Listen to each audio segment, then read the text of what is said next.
everybody? This is Sean V. Bradley, CEO of Dealer Synergy, and it is Make Money Mondays. That's right, it's Make Money Mondays.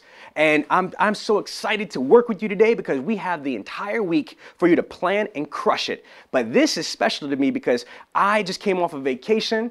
I was in 3 different countries, Mexico, Jamaica, Haiti. I was relaxing, recharging my batteries. I was sharpening my saw. And one of the books that I reread was from a very good friend of mine, one of my mentors, Mr. Jim Ziegler. Okay, the book is called The Prosperity Equation. How perfect. Make Money Mondays, and we're going to talk about the prosperity equation. For all you guys out there, and ladies, I'm sure you've heard of Mr. Jim Ziegler, but in case you live under a rock, let me tell you who Jim is. Jim has been in the business for almost 40 years. He's 66 years old, and he's still doing his thing. He's still relevant, and he's still amazing. I watch this man. Matter of fact, next week in Detroit, I'm going to be speaking at his internet battle plan. He's got over 100 dealers, that are coming to him at 66. I want to know why he's successful because I think he could share with me and with you different strategies and ways. And this book is the perfect roadmap. So if you don't have this book, get it. Jim Ziegler, or James A. Ziegler, and it's called The Prosperity Equation. Let's dive right into the book. Okay, one of the most interesting things is I like the way that Jim breaks this down. He says the prosperity equation is broken into 4 parts: attitude, desire, work ethic, and competency. I like that. Attitude, desire, work ethic, and competency. And I'm just going to read you some of the bullet points that he has on page 9 of the book. This is right in the very beginning. Gather people. Define your vision. Leverage other people's experiences. See change as a challenge. Make quick and accurate decisions. Have a lasting and meaningful relationship. Saturate your mind with success. Know God. Have honor. Invest your money back into your business. See each person as an individual. Embrace technology and manage multiple projects. You know, I was really impressed with this book. I'm just going to go through a couple pages, and I'm going to give you my overall insights in here.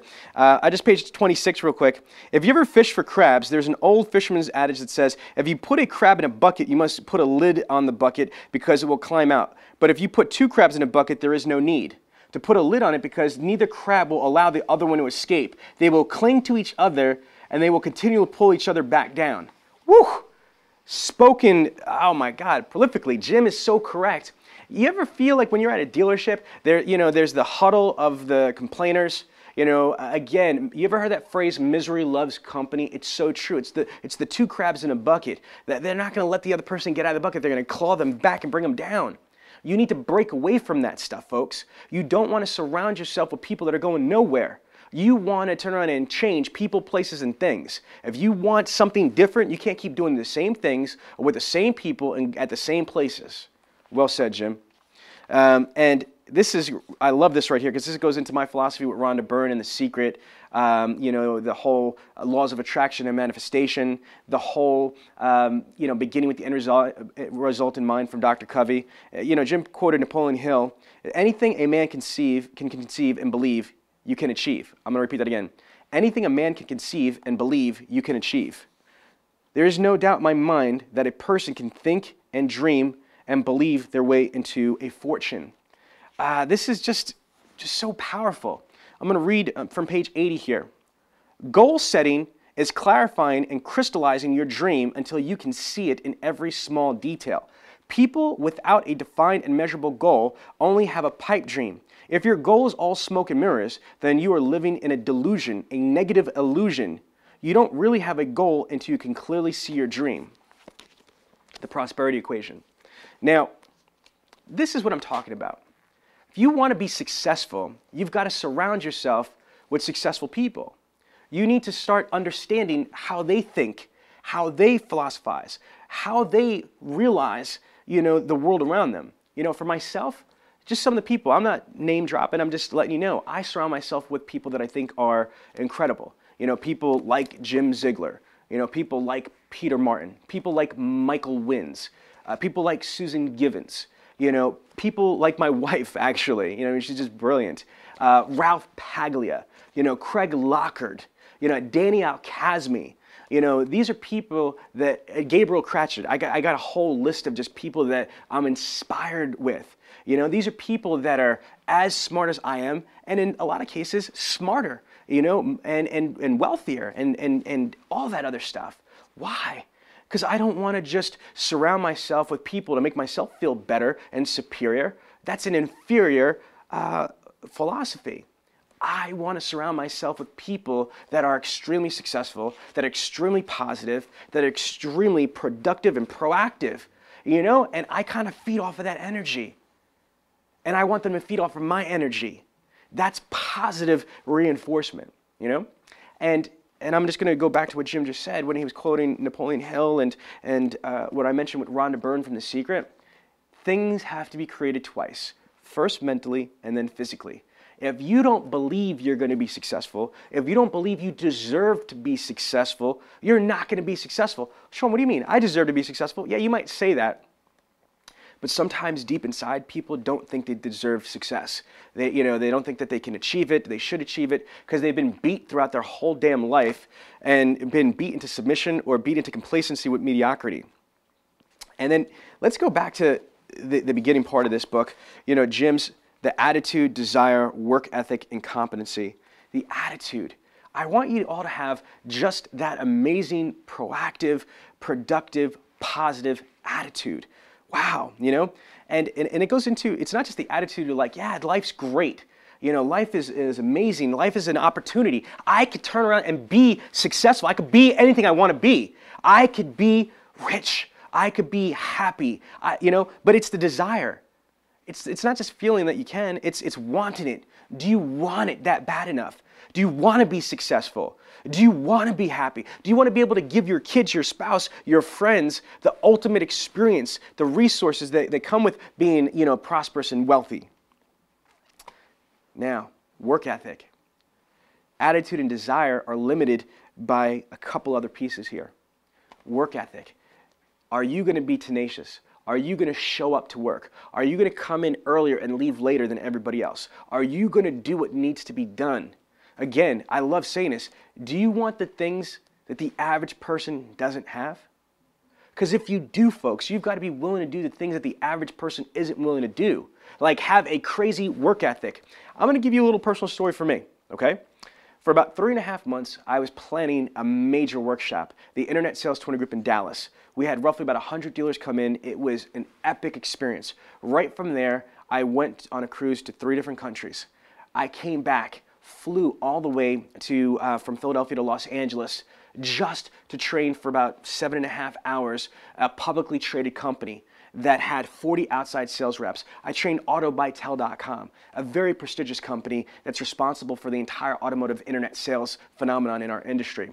And the 40 people that I trained basically represents 4,000 automotive dealerships. Right from there, I jumped on a plane to Detroit to do 2 back-to-back classes for about almost 60 automotive professionals. So literally within 2 days, I trained over 100 people that affects over 4,000, I'd say 4,050 car dealerships. Okay, then I jumped on a plane to come back here and shoot a whole library of training videos. I have a work ethic. I will do whatever it takes to be successful. If I can't sleep, for 24 hours, I don't care. I'll catch sleep when I'm dead. You think I'm kidding? I'm dead serious. Sometimes I don't eat. Not that that's healthy and I'm not condoning all that stuff, but I'm just telling you that I have a work ethic that nobody ever could turn around and tell me that they could either beat my work ethic. I'm telling you so much. I love what I do. I've got the right attitude, definitely the desire, but my work ethic matches. It matches my attitude and my desire. Now, the fourth component of Jim's prosperity equation is competency. Okay? Here's the reality. Not all people are built the same, are given God's same gifts, whether it comes with skills or intelligence, etc. You have to be able to be competent. And if you're not competent or skillful in certain areas, you need to overcompensate with that or get competent, develop those skills. You could either buy them or buy tools and resources to assist with them, or you need to go through training and training and training and training and training and training and more training. And even when you get all that training, you shouldn't stop there. Again, competency is huge. Now, I'm going to go through Jim's bullet points here, and this is just my quick interpretation. Jim might have, I'm sure he has an elaborated version of this. He's got a whole book I recommend that you read. I'm just going through and I'm saying, gather people. Synergy. Synergy is defined as two or more agents that come together that are greater than their individual effect. I think that's a great strategy. Surround yourself with capable, valiant, intelligent people. Develop your coalition. Define your vision. Begin with the end result in mind, like we spoke about before. Leverage other people's experiences. Like with me, if somebody, like for example, Michael Wins is a very good friend of mine. Michael is brilliant. He was the founder of Dealer Skins, a very awesome company that he got acquired by Dominion Enterprises. And Michael is just a genius when it comes to website design and marketing. I constantly am calling Michael Wins up and I'm asking him questions about marketing, advertising, website stuff, but mostly like marketing and advertising. He's brilliant, and then there's other people in my network. Let's say Jim, for example. Jim is in the National Speakers Association. Jim Ziegler is the reason why I joined the NSA 4 years ago. So I'll talk to Jim about workshops, about public speaking, about different things. So I'm leveraging the experiences of other people, and people leverage my experiences all the time. I'm a consultant. So I've been doing automotive internet sales for 14 years. So I've got these dealer principals, these multimillionaires are constantly trying to leverage my experiences. Again, leverage other people's experiences that are in your personal network. And if you need experiences that are not in your personal network, go find those experiences or go find those experienced people to put into your network. See change as a challenge, not as a problem. There's a book, and Jim talks about it in here, called Who Moved My Cheese? Oh my God, that's a car guy book, car girl book all day long. Who moved my cheese?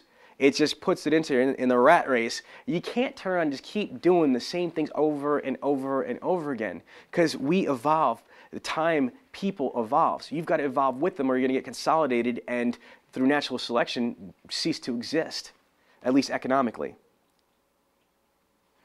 Relationships, this book is just amazing. Have a lasting and meaningful relationship. Saturate your mind with success. There are no negative thoughts in my mind about being broke or being poor. That never goes into my mind. Never. Why should it? I've been there. I grew up in the projects, poor, abuse, violence, psychoticness, craziness as a kid. I already know what that's like. I don't want to go back. So I'm not going to enter any of those crazy, impure thoughts into my mind. Every thought I think is about success, about prosperity, about wealth, about happiness, about service, about helping people. It is all positive. Know God. That's a personal thing. I personally agree with Jim, but I'll leave that one out there. Have honor. Integrity. Everything you do needs to be based on ethics. You can't turn around and become a prosperous person if all you're doing is cutting your other people's throats and burning bridges. Very well said. Invest money back into your business. That's a no-brainer. I just did a workshop with almost 60 automotive sales professionals. Not one of them invested money into themselves. Okay? You need to I'm talking about real money into themselves. You need to turn around, and if you're going to develop your own business, you're going to be an entrepreneur, you have to invest in yourself. Whether that's in education, that's in technology, that's in marketing, advertising, or all the above. You have to invest in yourselves. See each person as an individual, not just as an opportunity. See each person as an individual, their own personal strengths, weaknesses, opportunities, and threats. Embrace technology. Oh my gosh. Embrace technology. I am a huge fan of digital marketing, CRMs, search engine optimization, videos, and all that stuff. You cannot be an antiquated dinosaur in 2013 and beyond. You just can't. And last one is that Jim has here is manage multiple projects. I'm going to tell you this right now. That's going to be one of my next Make Money videos is going to be diversification. But manage multiple projects, because if you only are making money from one area, you might have some success, but if something goes wrong, you're screwed. Even me at Dealer Synergy, I have more than one company. I own 8 companies. I have a automotive digital training, which is a video on demand training, tracking, testing, certification. I have a financial software product that I'm developing called Dealer Clarity. I've got Dealer Synergy. I've got the Internet Sales 20 groups. I've got, numerous other companies, but the point is that I've got residual income, I've got front-end income coming from different places. Same thing, how does it make sense to you if you're not, an entrepreneur business conglomerate? If you're a sales professional, can you turn around and diversify your income stream? Not just take floor ups. You could turn around and have, obviously B-backs, walk-ins, internet ups, phone ups, service conversions. You got repeat customers, referrals, and prospecting. And you have got several different ways that you could prospect. So there's ways that you could diversify and create a multitude of opportunities, not just from one area. So you're going to manage different projects and opportunities. So again, this is a quick little edition of Make Money Mondays, the prosperity equation. Thank you, Mr. Jim Ziegler.